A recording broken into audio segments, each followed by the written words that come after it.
Hey everyone, and welcome to On Set, your backstage, all access pass to your favorite stars and your favorite shows. I'm your host, Hal Banfield, and it's all about the red carpet tonight. We're on the scene for the 10th Annual HollyShorts Film Festival. It's a very special event that features short films and filmmakers. We're going to go behind the scenes and check out some of these movies. It's a film festival that plays to a very particular community in the entertainment industry. A film festival with a focus on short films.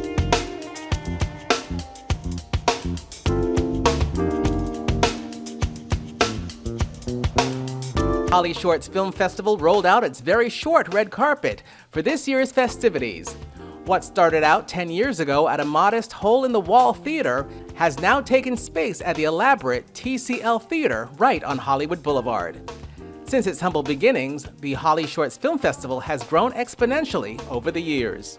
Every year it grew bigger and bigger and bigger. Now we've got 420 films, filmmakers from all over the world, and creating something amazing.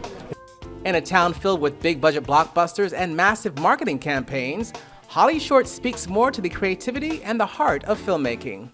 That attracts not just up-and-coming movie makers, but noted industry professionals. In the beginning, I think people were using it as a resume to show I can make a feature, which still holds today, right? Or there was some talent that said, I want to get into directing, so let me try this, you know? But today, there's an explosion of short-form content. So not only is there short movies, but there's also web series exploding on the internet and different multiple platforms. With the success of HollyShorts in the entertainment capital of the world, the film festival is looking to branch out beyond Hollywood. We're in advanced discussions to do it in New York and also in the UK, to expand the brand and expand, the platform. And also, I think we're going to do some digital, so you can see HollyShorts movies, everywhere. It's when you see a really great short film, it can rattle your head, something like a jab, like it's a quick punch that will knock you off your feet.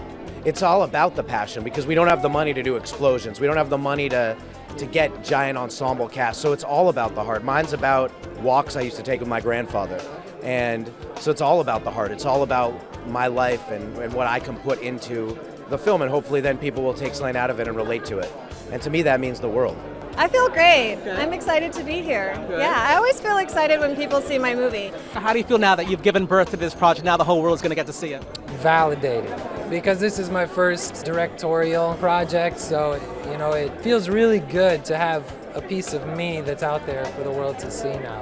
HollyShorts has a lot of star power behind it. A number of prominent actors and directors choose to continue to participate in the making of shorts as a way to express themselves beyond the studio system. Because it's not like a feature where you're guaranteed that it could become a big blockbuster and make any money from it. So you do it, everybody even the whole crew at Veep really jumped in with this and helped shoot it, and it was just a gift to the script and a gift to Stephanie, and it was just fun. So it didn't have that pressure of what's opening weekend going to be like? Are we going to make this? It's just to make the best piece of little film we can do.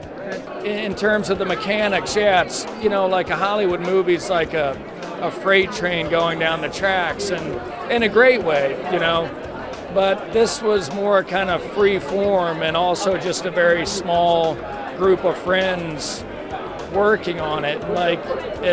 Not that it was disorganized, but we definitely didn't have a set plan, which you can't have on a Hollywood movie, When we return, our coverage from the 10th Annual HollyShorts Film Festival continues.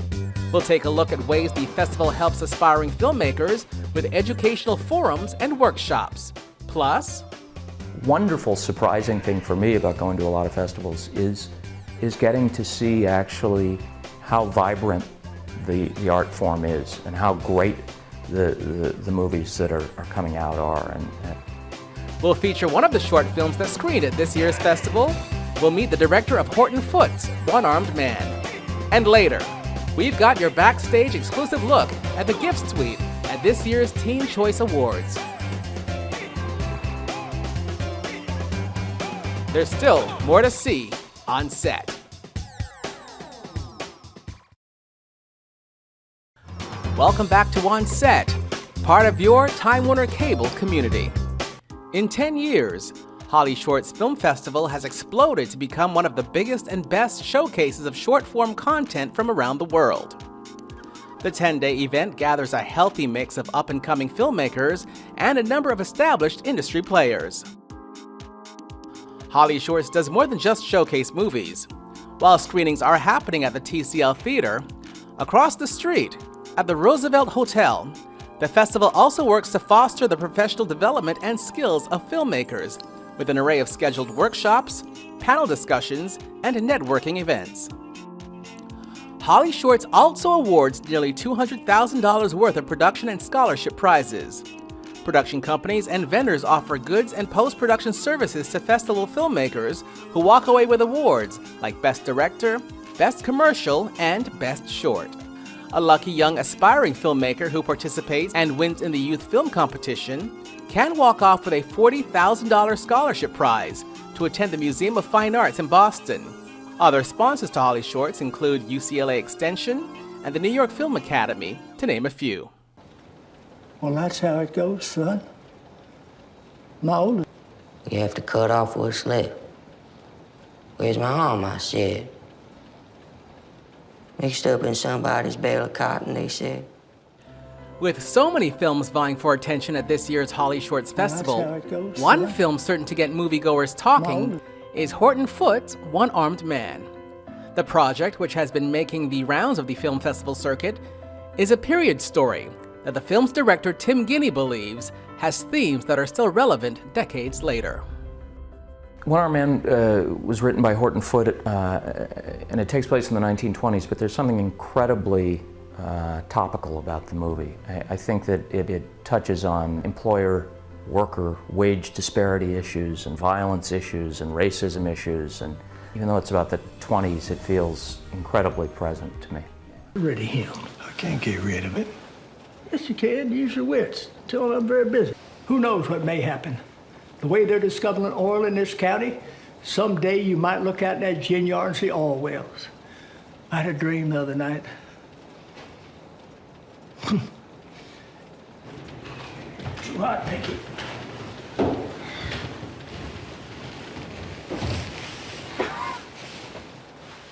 Is that someone out there? Yes, sir. The story of a wealthy cotton gin executive who was confronted by a disgruntled former employee was a short film that possessed the same production demands of some full-length features.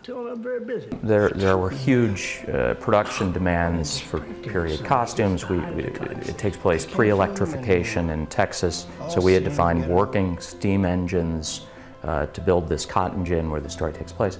So I think we had about 3 months before we started shooting. The script itself took 6 months and then another 3, and then it took 7 months in post-production. So it was a long haul to make. A noted film and television actor himself, Tim McGee got the support of a number of his colleagues to help endorse the film. And one actor in particular even came on board as executive producer. Phil was an old friend, a collaborator. We worked on a number of projects together, and he came on board partly because he recognized that putting his name on something helps get it seen. He read the script and loved the script and was involved during editing. I love him and miss him, and he was a great pal, and nobody like him. So. Along with the support of good friends, One-Armed Man has a very significant family connection for the filmmaker, who didn't have to look far to find a good story. Horton Foote is widely considered the American Chekhov. He was also the father of my wife, and died a couple of years ago. And so beyond just wanting to honor great words, I felt the need to honor my wife's father. That desire, the whole production felt like it had a kind of grace around it. It felt like there was a sweetness to it somehow, because the time felt sacred that we were spending on the movie. With strong support from industry players and the indelible words of an iconic American writer, Director Guinea's work on Horton Foote's One-Armed Man is just one of the many quality films screening at this year's HollyShorts. Wonderful, surprising thing for me about going to a lot of festivals is getting to see actually how vibrant the art form is and how great the movies that are coming out are. And